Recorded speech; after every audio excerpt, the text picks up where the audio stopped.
हाँ तो भैया आजकल सोशल मीडिया पे बहुत ज़्यादा ट्रेंडिंग बना है खालिस्तान और कनाडा। ये क्या मामला है? भारत, कनाडा और खालिस्तान ये तीनों का आपस में क्या संबंध है? क्यों ये मुद्दा बनाकर लोग सोशल मीडिया पे अलग अलग तरह से वीडियो बना रहे हैं और अलग अलग बातें अफवाहें फैला रहे हैं? तो क्या कुछ मामला है, आज की इस वीडियो में हम जानने वाले हैं। देखो, खालिस्तान की आवाज़ या तो भारत में सुनाई देती है या फिर कनाडा में। आखिर खालिस्तान असल मुद्दा है क्या?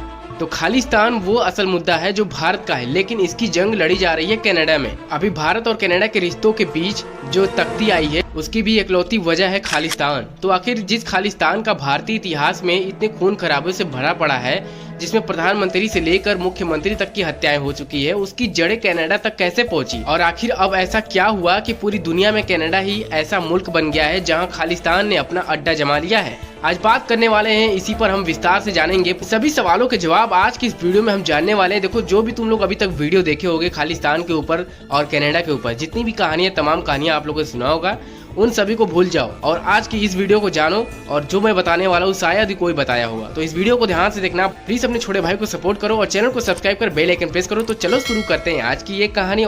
भारत में खालिस्तान की शुरुआत कैसे हुई, कैसे इस खालिस्तान ने पंजाब में कत्लेआम मचाया और कैसे खालिस्तानी आतंकी भिंडरावाले की मौत का बदला लेने के लिए पूर्व प्रधानमंत्री इंदिरा गांधी से लेकर पंजाब के मुख्यमंत्री रहे बेअंत सिंह तक की हत्या को अंजाम दिया गया। शुरू करते हैं उस कहानी से जब कनाडा में भारत से पहला सिख पहुंचा था। जी हाँ, बता दें कि वो साल था 1897 का। तब उस टाइम पे क्वीन विक्टोरिया की डायमंड जुबली थी। उस डायमंड जुबली समारोह को मनाने के लिए दुनिया भर के लोग वैंकूवर पहुंचे थे। इन्हीं में से एक थी अंग्रेजी सेना के 25वीं कैवलरी फ्रंटियर फोर्स, जो हांगकांग रेजिमेंट का हिस्सा थी। जी हाँ, इसमें भारतीय सिपाहियों के अलावा चीन और जापान के भी सैनिक शामिल थे। यही नहीं, इसी टुकड़ी का हिस्सा थे रिसालदार मेजर केसर सिंह, जो टुकड़ी के साथ कनाडा के कैम्बूर पहुंचे थे। केसर सिंह को भारत का पहला ऐसा सिख माना जाता है जो कनाडा पहुंचे थे। इसके बाद साल 1900 के शुरुआती दिनों में मजदूरों और कामगार सिखों का एक जत्था कनाडा के कैम्बूर और ओंटारियो पहुंचा था। इनकी संख्या करीब 5000 की थी, जो काम की तलाश में कनाडा पहुंचे थे। आपको बता दें, इनका कनाडा में बसने का तब कोई इरादा तक नहीं था। वो सिर्फ इसलिए गए थे ताकि वहां 4-5 साल रहकर काम करे और पैसे इकट्ठे कर और भारत वापस आ जाए। तो किस्सा यहीं पे खत्म नहीं होता है। अब भारत से जो सिख कनाडा गए उनको काम तो आसानी से मिल गया, लेकिन दिक्कत तब शुरू हुई जब स्थानीय नागरिकों ने विरोध करना शुरू किया कि भारत से आए इन लोगों की वजह से कनाडा के स्थानीय लोगों को रोजगार नहीं मिल रहा है। बाकी तो रहन सहन और परिवेश को लेकर भी भारतीय और सिखों को कनाडा में मुश्किल हो रही थी।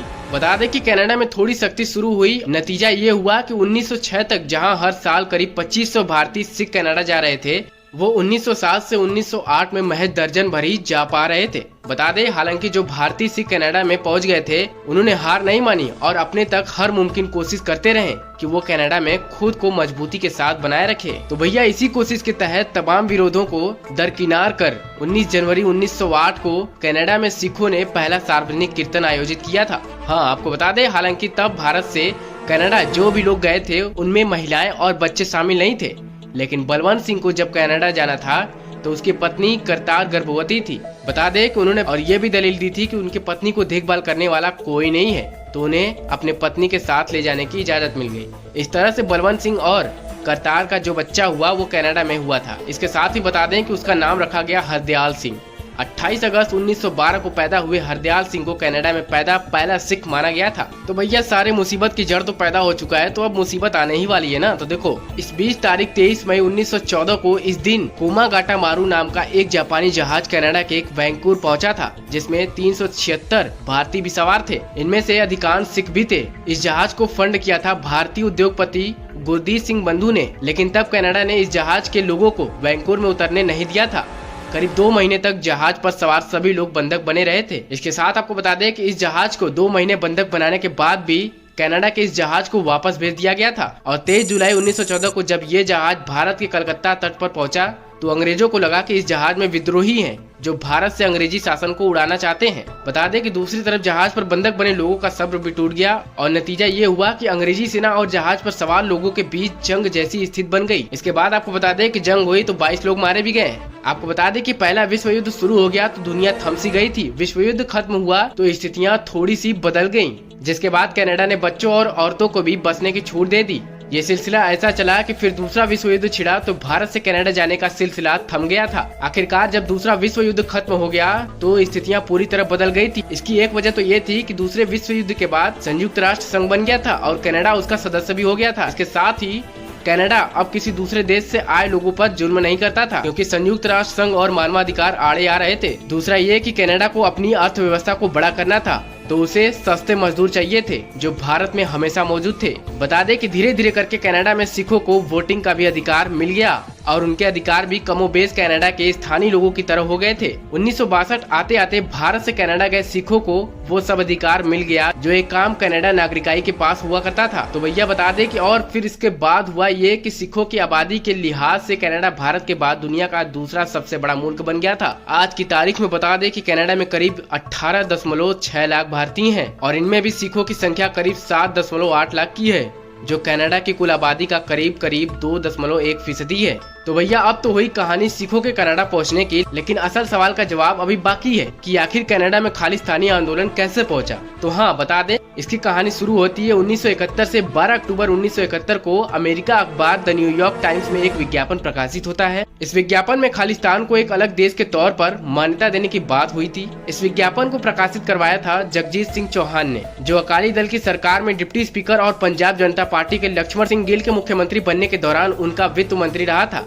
बता दें कि 1969 में विधानसभा चुनाव हारने के बाद वो ब्रिटेन चला गया था और वहीं से खालिस्तानी आंदोलन के लिए कैंपेन शुरू कर दिया था। जब पाकिस्तान के तानाशाह याहिन खान ने देखा कि जगजीत सिंह चौहान को भारत के खिलाफ इस्तेमाल किया जा सकता है, तो उसने जगजीत सिंह को पाकिस्तान में ननकाना साहिब में बुलाया, जो सिखों की एक पवित्र जगह है। बता दें कि वहां से जगजीत सिंह फिर ब्रिटेन चला गया और उसने खालिस्तान वाला विज्ञापन छपवा दिया, जिसकी वजह से खालिस्तान भारत से निकलकर विदेश चला गया। आपको बता दें, इस बीच भारत के पंजाब में 1973 में अकाली दल के नेता आनंदपुर साहिब रिजोल्यूशन पास करवा लिया था, जिसका इंदिरा गांधी ने विरोध कर दिया। इसी दौरान 1974 में भारत ने इंदिरा गांधी के नेतृत्व में पोखरण में परमाणु परीक्षण भी किया गया था। इसकी वजह से कनाडा के तत्कालीन प्रधानमंत्री पियरे ट्रूडो भारत और खास तौर से इंदिरा गांधी से नाराज हो गए। दूसरी तरफ आनंदपुर साहिब रिजोल्यूशन के खिलाफ इंदिरा गांधी ने सख्ती की तो अकाली दल और उससे जुड़े लोगों ने कनाडा का रुख किया। तब कनाडाई प्रधानमंत्री पियरे ट्रूडो ने ऐसे लोगों को हाथों हाथ लिया और उन्हें अपने देश में शरण दे दी। बता दें कि अब जो खालिस्तानी भारत में अपनी मांगे मनवाने में नाकाम रहे थे,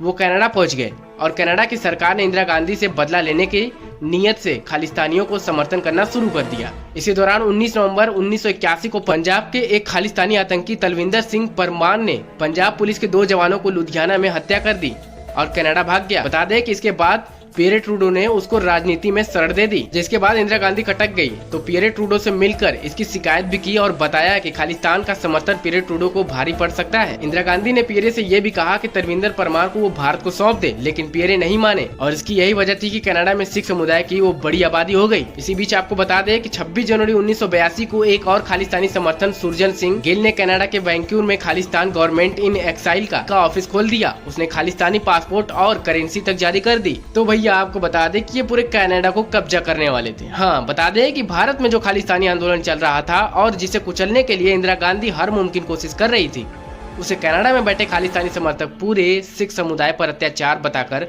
प्रकाशित कर रहे थे। इसी बीच भारत में इंदिरा गांधी के आदेश पर ऑपरेशन ब्लू स्टार हुआ, जिसमें भारत का सबसे बड़ा खालिस्तानी आतंकी जनरल सिंह भिंडरेवाला मारा गया। तो भैया आपको बता दें कि उसकी मौत का बदला लेने के लिए प्रधानमंत्री इंदिरा गांधी तक की हत्या करा दी गई। इसके बाद आपको बता दें कि पूरे देश में सिख विरोधी दंगा भड़क गए, जिसमें कम से कम 3000 सिखों की हत्या कर दी गई और लाखों सिखों को घर बार छोड़ने पर मजबूर होना पड़ा। तो भैया जाहिर सी बात है कि कोई प्रधानमंत्री को मार के कैसे बच सकता है। बता दें कि अलग खालिस्तानी मांग करने वाले चरमपंथी सिखों के एक गुट ने इस समझौते को मनाने से इनकार कर दिया। ये वो लोग थे जो खुले तौर पर भिंडरेवाला को अपना आदर्श मानते थे और उसके अधूरे काम यानी अलग खालिस्तान की मांग को मनवाने के लिए किसी भी हद तक गुजरने को तैयार थे। इनमें से ही एक संगठन बब्बर खालसा इंटरनेशनल भी था, जो 1978 में तब बना था जब भिंडरेवाला का सिखों के दूसरे समूह निरंकारियों के साथ खूनी टकराव चल रहा था। भिंडरेवाला की मौत के बाद बब्बर खालसा ने कनाडा, जर्मनी, ब्रिटेन और भारत के कुछ हिस्सों में अलग खालिस्तान की मांग को बल देना शुरू किया और कनाडा में बब्बर खालसा का नेता वही खालिस्तानी आतंकी तलविंदर सिंह परमार था, जो पुलिस वालों की हत्या कर कनाडा फरार हो गया था। बता दें कि बब्बर खालसा, जो भारत के अलावा सबसे ज्यादा कनाडा में सक्रिय था, वो भिंडरेवाला के मारे जाने के बाद पंजाब में खालिस्तान समर्थकों का सबसे बड़ा हमला हुआ था। हालांकि ये भी कहा जाता है कि बेअंत सिंह की हत्या खालिस्तान समर्थक दूसरे गुट खालिस्तानी कमांडो फोर्स ने की थी, लेकिन इस हत्या के बाद पंजाब में धीरे धीरे खालिस्तान समर्थकों की संख्या में कमी आने लगी। बता दें कि वक्त के साथ इस मुद्दे पर धूल जमती गई, जिसने 1881 से 1995 के बीच 21,000 से ज्यादा लोगों की जान ले ली थी, जिसमें देश के प्रधानमंत्री से लेकर पंजाब के मुख्यमंत्री तक भी शामिल थे। तो जी हाँ दोस्तों, ये खालिस्तानियों और कनाडा और भारत के बीच की जो ये कड़ी की कहानी है यहीं पे खत्म होता है। इसमें आप लोग की क्या राय है कमेंट सेक्शन में मैसेज करके जरूर बताना। इस वीडियो को ज्यादा से ज्यादा लोगों तक शेयर करना। मिलते हैं तुमसे किसी नए वीडियो में नए टॉपिक के साथ, तब तक के लिए राम राम भाई।